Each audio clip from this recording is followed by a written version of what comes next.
धन्यवाद सभापति महोदय।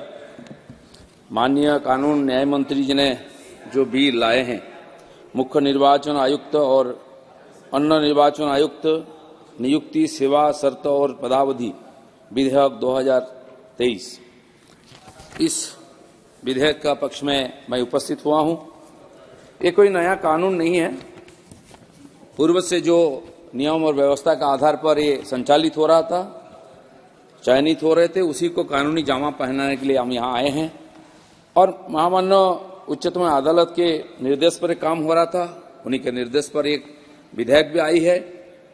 महोदय, जिसको हम दुनिया की लोकतंत्र की जननी बोलते हैं, दुनिया का सबसे बड़ा लोकतंत्र है, उस लोकतंत्र के सबसे बड़ा जो कार्यक्रम है चुनाव, उसको संचालित करने वाले, इस प्रकार गरिमामय पदों में बैठने वाले जो महानुभाव होंगे, उनका काम, उनका जिम्मेदारी, उनका अधिकार, ये साफ साफ व्यक्त होना चाहिए। हम जानते हैं इस प्रकार पदों का इसके पहले कई दुरुपयोग हुई है। विशेष करके देश के सबसे पुराने पार्टी कांग्रेस अपने जमाने में इन पदों का दुरुपयोग जहां तक संभव किया है। बल्कि इतना ही नहीं, इस पदों पर बैठे हुए व्यक्तियों का, इस पदों का गरिमाओं का बहुत आहत भी किया है। आगे इस प्रकार ना हो, इसीलिए साफ साफ इसकी घोषित भी होनी चाहिए।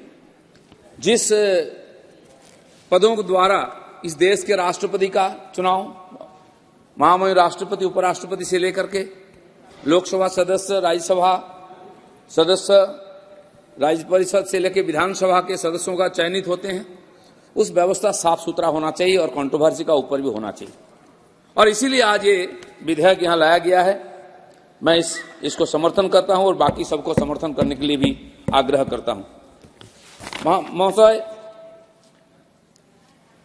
और ये जो हमारी लोकतंत्र है और इसका जो चुनाव है, इतना ये परिष्कृत भी होनी चाहिए और इसको संचालित करने वाले लोग भी इस वितर्क के ऊपर होना चाहिए।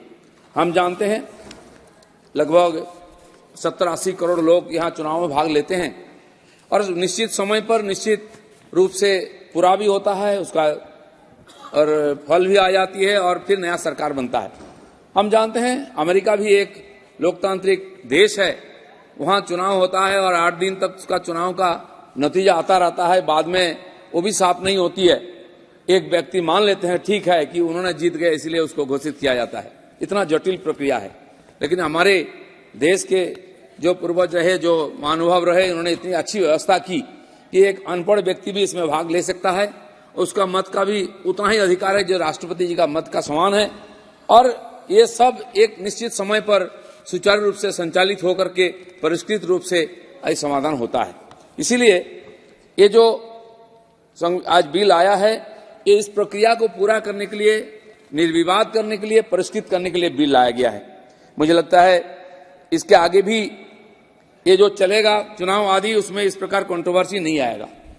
यहाँ जैसा कि गरिमामय पदों का अपमानित किया गया है, सुप्रीम कोर्ट के प्रधान न्यायाधीश को भी नहीं छोड़ा गया इस वितर्क के ऊपर, उनका इम्पीचमेंट की भी व्यवस्था किया गया। और कहीं गलत काम करने के बाद किसी का इम्पीचमेंट हो तो उसको बचाने के लिए भी प्रयास की गई है आगे। इसीलिए हमेशा इस प्रकार पद कंट्रोवर्सी में आ जाता है। इसलिए कानूनी जामा पहनाया जाएगा तो आगे ऐसा संभावना नहीं आएगा। मुझे लगता है कि आज देश में जो सरकार है, सम्माननीय नरेंद्र मोदी के नेतृत्व में चल रही है, ये सरकार ने बहुत सारा युगांतकारी काम किया है, ऐतिहासिक काम किया है। बहुत अनावश्यक कानूनों को हटाया भी, और जो आज देशानुकूल तथा युगानुकूल ऐसे बहुत सारे कानून भी लाया है। उसके लिए बहुत ज्यादा राजनीतिक इच्छा शक्ति की जरूरत थी, विल पावर की जरूरत थी और समाज को साथ लेने की जरूरत थी। ये दोनों चीज आज माननीय प्रधानमंत्री के साथ हैं। इसलिए 370 हटाने का बात हो, 3 तलाक हटाने की बात हो आदि, और अभी कल जो हमने 3 कानून पारित की है, और आईपीसी, सीआरपीसी और साक्ष्य बिल, ये भी एक बहुत बड़े ऐतिहासिक बात है। और खाली कानून नहीं है, भारत को भारत के रूप में प्रतिष्ठित करने के लिए उसी दिशा में ये सारे कदम हैं। मुझे लगता है कि आज इसकी भी जरूरत थी। 1991 से काम चल रहा है। अपने देश में एक सूझबूझ की व्यवस्था है, जैसा कि परिवार में होता है, लोग मान लेते हैं, चलता है। लेकिन कानून कानून होता है और राजनीति में बहुत सारे विषयों को लेकर अनावश्यक वितर्क होता है। इससे बचने के लिए इस प्रकार एक कानून की जरूरत थी, जिसकी जिम्मेदारी हमारी सरकार ने ली है और इसीलिए इतिहास में इसका भी नाम लिखा जाएगा। नरेंद्र मोदी जी का हाथ से काम हुआ है, माननीय कानून मंत्री ने इसको लाए हैं। मैंने इसको समर्थन करता हूं। आज लगभग खाली सदन है।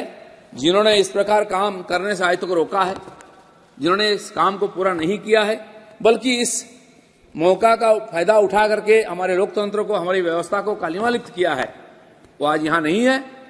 मुझे लगता है वो भी इसको समर्थन नहीं करते, क्योंकि कोई अच्छा काम हो, आगे के लिए हमारे देश की सर ऊंचा हो, समाज अपना अधिकार सीधा सीधा बोल सके, समाज कानून के सामने, देश के सामने रख सके, ऐसा व्यवस्था करने के लिए वो तैयार नहीं है। लेकिन हमारी जो सरकार है, माननीय मोदी जी की सरकार है, समाज को उसका अधिकार पूरा देने के लिए, समाज में सबसे पीछे खड़े व्यक्ति को अधिकार देने के लिए हमेशा आगे रहे हैं और इसलिए सबका साथ, सबका विकास, सबका प्रयास और सबका विश्वास, ये स्लोगन लेकर हम काम कर रहे हैं। उसी दिशा में ये भी एक हमारा और पदक्षेप है। मुझे लगता है कि इससे आगे चल के हमारी जो लोकतंत्र वो और साफ होगी और उज्जवल होगा। इसलिए मुझे सबसे निवेदन है कि सब मिलकर के इसका हम समर्थन करें और ये पारित ठीक से कानून पास हो जाए। धन्यवाद। धन्यवाद।